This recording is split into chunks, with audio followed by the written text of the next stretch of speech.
Hello भैया बहन। कल आपको मैं प्रोजेक्टाइल मोशन के बारे में बता रहा था।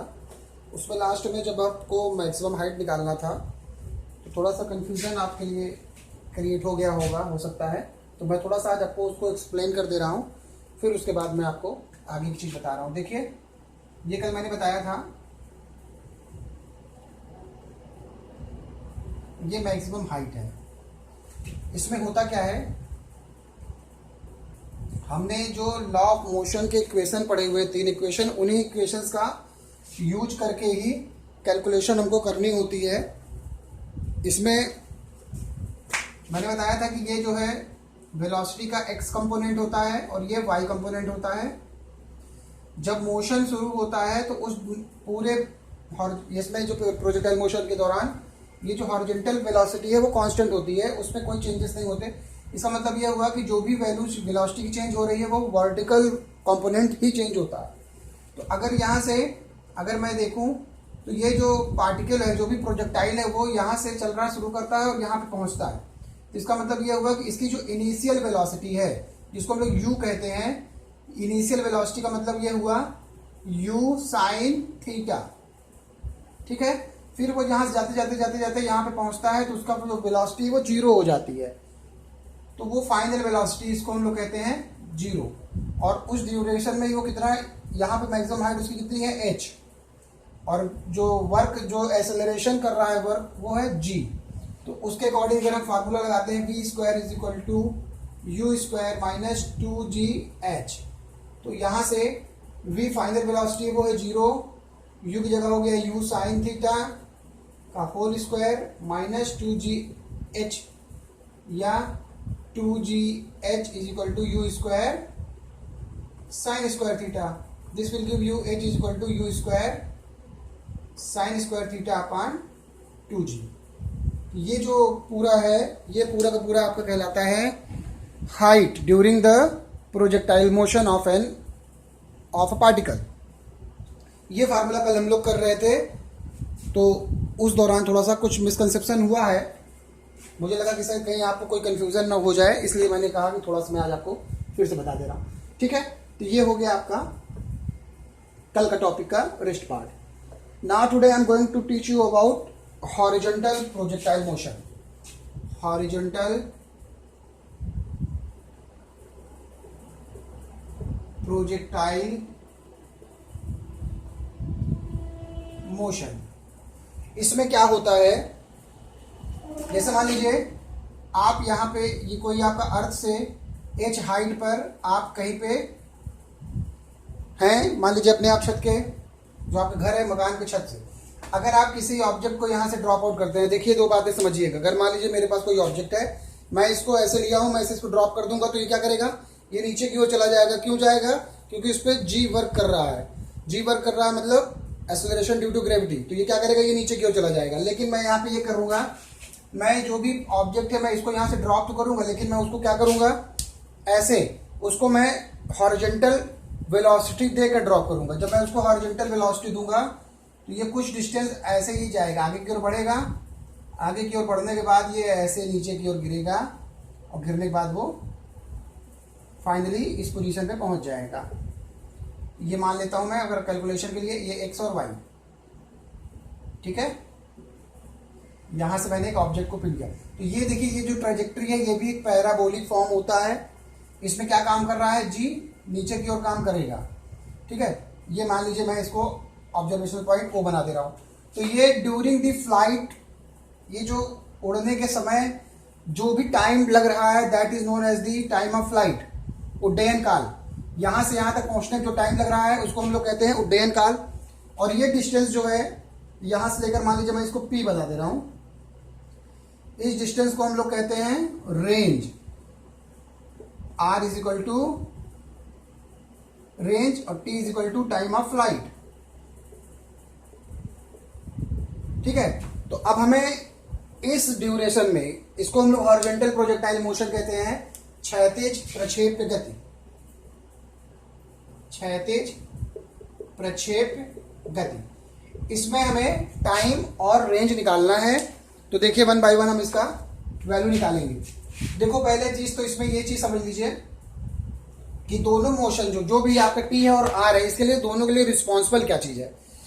देखो बच्चों, ये जो टाइम है, ये टाइम क्या है, जब हम कोई चीज ऑब्जेक्ट को किसी h हाइट से हमने उसको ड्रॉप किया, तो ड्रॉप करने का मतलब क्या हुआ कि वो कहाँ पे है, वो एक तरह से एयर में है, वो एयर से होते हुए नीचे चला रहा है। इसका मतलब कि उस वक्त जो भी आपका ऑब्जेक्ट है, जो भी आपके पास पार्टिकल है या कण है, वो कौन सा मोशन कर रहा है, वो वर्टिकल मोशन कर रहा है, वो हॉरिजॉन्टल डायरेक्शन में मोशन नहीं कर रहा। उसका मोशन क्या हो रहा है, वो ऊपर से नीचे की ओर आ रहा है। इसका मतलब उसके लिए कौन सा फैक्टर रिस्पॉन्सिबल होगा मोशन के लिए, वर्टिकल मोशन। तो टाइम टी के लिए वर्टिकल मोशन इंपॉर्टेंट होता है, जिसको हम लोग कहते हैं ऊर्ध्वगति।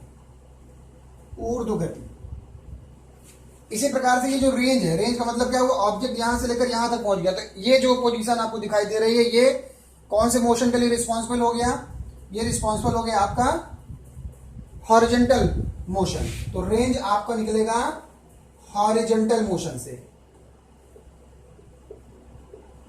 ठीक है, तो अब टाइम ऑफ फ्लाइट आपको निकालना है, तो इसके लिए आपको सिर्फ और सिर्फ law of equation of motion के ही यूज करना है। मान लीजिए अब आपको जो टाइम निकालना है वो वर्टिकल मोशन के पर्पज से निकालना है, तो वर्टिकल मोशन का आप कॉन्सेप्ट यहां से देख लीजिए। जैसे यहां पे देखिए, हाँ दूसरी चीज, एक चीज और, यहां पे जब मैंने इस ऑब्जेक्ट को थ्रो किया तो उसकी जो इनिशियल वेलोसिटी जो एक्स डायरेक्शन में है वो वीएक्स हो गई। ठीक है, लेकिन इस वेलोसिटी का जो वाई कंपोनेंट है वी वाई, वो तो जीरो है, क्योंकि हमने उसको थ्रो ऐसे किया था ऊपर की डायरेक्शन में, तो उसको कोई वेलोसिटी थी नहीं, तो ये इनिशियल वेलोसिटी उसकी जीरो है। ये इस वेलोसिटी होते हुए बाद में यहां पे आता है ना। तो देखिए अब यहां पे क्या हो रहा है, आपको एक फार्मूला पता है इक्वेशन ऑफ मोशन का, एस बराबर U T plus half A T square. आपको ये लगाना है। तो देखो यहां से मान लीजिए आपने ऑब्जेक्ट को ड्रॉ किया, तो उसकी जो इनिशियल वेलोसिटी है वो तो जीरो है, और यहां से लेकर यहां तक में वो कुल टोटल उसकी हाइट कितनी है, h है, वो ये हो गया। g काम कर रहा है नीचे की ओर, ठीक, और हमको निकालना क्या है, बेसिकली हमें t निकालना है। तो देखिए फार्मूला लगाएंगे, अगर हम इक्वेशन ऑफ मोशन का सेकेंड इक्वेशन ऑफ मोशन लगाएंगे, तो h बराबर हो जाएगा initial velocity zero plus half G T का स्क्वायर। अब इसको सॉल्व करेंगे तो 2h upon G is equal to आएगा t का स्क्वायर, या यहां से आपको मिल जाएगा t की value under root 2h upon G. इसको हम लोग कहते हैं time of flight for the object like this pattern. ऐसे पैटर्न के लिए जो भी हमारा टाइम ऑफ फ्लाइट आता है वो ये होता है। ठीक है, अब इसके बाद आता है रेंज निकालना। रेंज क्या होगा, अब रेंज देखो, रेंज आप सीधा सीधा निकाल सकते हैं। Range is equal to displacement, range को हम लोग डिस्प्लेसमेंट कहते हैं, range is equal to displacement, और ये हो जाएगा वेलोसिटी, क्षैतिज वेलोसिटी गुणे उड्डयन काल, टाइम ऑफ फ्लाइट।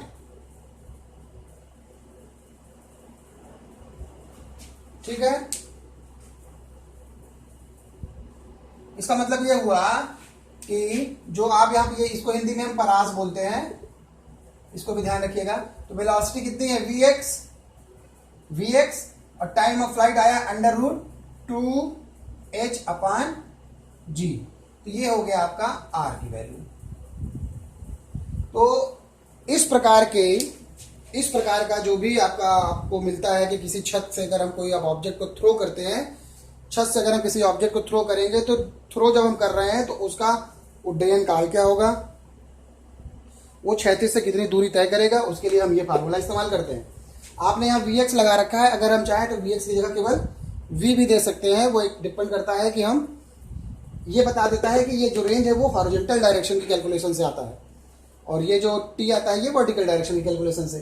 कभी कभी एक प्रश्न आता है छोटा सा कि अगर आपको मैंने ऐसे, ये ऑब्जेक्ट आया, ये यहाँ पे पहुंचा, तो यहाँ पहुंचने के बाद उसकी वेलोसिटी कितनी आएगी।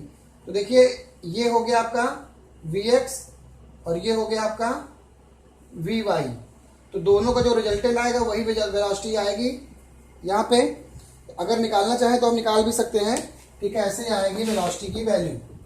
कभी कभी ये प्रश्न पूछा जाता है, तो प्रश्न पूछने पे ही डिपेंड करता है, क्योंकि आपको पहले तो आप ये वाली वेलोसिटी को हम v मान लेते हैं, तो ये हमको मालूम है, ये हम वेक्टर में पढ़ चुके हैं कि दो वेक्टर्स का जो रिजल्टेंट होता है और ये दोनों 90 डिग्री एंगल पे है, तो v इज इक्वल टू हो जाएगा under root vx square plus vy square. अब vx की वैल्यू है, यहाँ पे हमने v मान रखा है, तो v स्क्वायर प्लस, अब vy की वैल्यू आपको निकालना है तो आप vy की वैल्यू निकाल सकते हो यहाँ से, ये वाली कैलकुलेशन से कि vy इज इक्वल टू पहले से यहाँ से 0 एक बात तो ये मैं ये vy दूसरी चीज है, यहाँ पे कैलकुलेशन के पर्पज से बता रहा हूँ। यहाँ इनिशियल वेलोसिटी कितनी है 0, यहाँ पहुंचते पहुंचते इसकी वेलोसिटी हमको फाइनल वैल्यू मान लीजिए निकालनी है vy डैश, और ये हाइट है h, तो हमें ये मालूम है v square equal to U square plus 2gh। तो यहाँ देखिए इनिशियल वेलोसिटी, अब इसको हम ऐसे कर दें और इसको हम कर दें vy, तो देखिए vy की वैल्यू यहाँ 0 हो गई, 2gh हो गया vy डैश, तो vy dash is equal to हो जाएगा अंडर रूट 2gh। तो ये वो वैल्यू है जब ऑब्जेक्ट नीचे गिर जाता है और उसकी फाइनल वेलोसिटी कितनी होती है, तो यही फाइनल वेलोसिटी यहाँ पे नीचे गिरते वक्त अगर हम इसको vy डैश मान लेते हैं, तो ये vy डैश हो गया, ये vy डैश हो गया, ये हो जाएगा under root v square plus 2gh। ये हो जाएगा आपका कैलकुलेशन। एक छोटी सी बात और कभी कभी पूछी जाती है कि ये जो पूरा पथ जो ट्रेजेक्ट्री है वो क्या है, पैराबोलिक है। तो पैराबोलिक मैंने आपको इसके पहले वाले भी टॉपिक में भी बता दिया था कि कैसे निकलता है, और आप चाहो तो वहीं से इसको आप लिख सकते हैं, कोई दिक्कत नहीं होगी। ठीक है, आप उसको पढ़ लीजिएगा। तो ये हो गया आपका पूरा पूरा प्रोजेक्टाइल मोशन का सेकेंड पार्ट। अब इसके बाद नेक्स्ट वीडियो में मैं आपको बताऊंगा कि कोई इंक्लाइंड प्लेन पे अगर कोई ऑब्जेक्ट फेंका जाता है तो उसका पथ कैसा होता है। Thank you.